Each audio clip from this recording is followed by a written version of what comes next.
शेतकऱ्याचं कर्ज माफ करण्याचा निर्णय आमचं सरकार करेल। काल माननीय मुख्यमंत्र्यांनी दोन महत्त्वाचे निर्णय केले।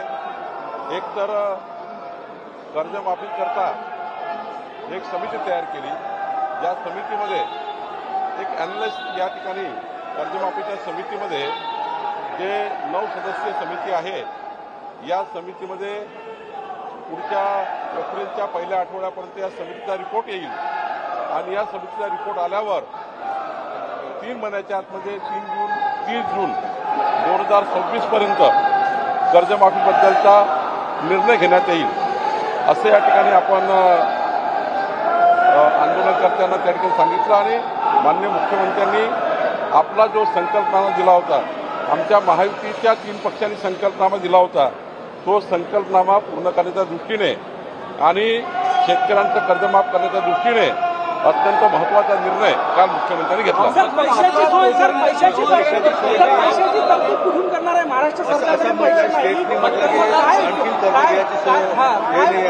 आपण काळजी करू नका। शेतकऱ्याकरता जेव्हा जेव्हा शेतकरी अडचणीत आले तेव्हा महाराष्ट्र सरकारने वेगवेगळ्या पद्धतीने या ठिकाणी व्यवस्था उभी केली।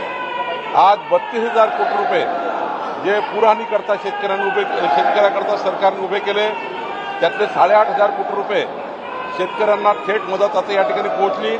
त्यामुळे शेतकऱ्याकरता कुठलाही पैसा अरेंज करण्याची राज्य सरकारची तयारी आहे।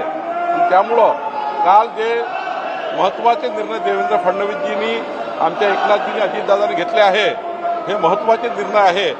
त्यामुळे मला वाटतं की शेतकऱ्यांच्या आत्महत्या थांबाव्या, शेतकऱ्यांना या आत्महत्येच्या प्रवृत्तीपासून दूर करावं आणि आमचा जो निवडणुकीच्या काळात जो आम्ही संकल्प केला होता की शेतकऱ्याची कर्जमाफी होईल करायची, पण आमचा या ठिकाणी महत्त्वाचा उद्देश काय, ज्या शेतकऱ्याला खऱ्या कर्जमाफीची गरज आहे, ज्यांचे फार्म हाऊस आहे, मोठे मोठे घरं शेतामध्ये आहेत, त्यांनी कर्ज उचललं आहे, तर आंदोलनकर्त्यांनी हे मान्य केलं की हे खरं आहे, सरसकट कर्जमाफीमध्ये ज्या लोकांना कर्जमाफ करण्याची गरज नाही आहे त्यांना लाभ होतो।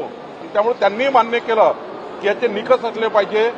ही समिती जी आहे 9 सदस्यीय, ही समिती निकष ठरवेल, कारण कर्जमाफीचा केस टू केस निर्णय केला पाहिजे।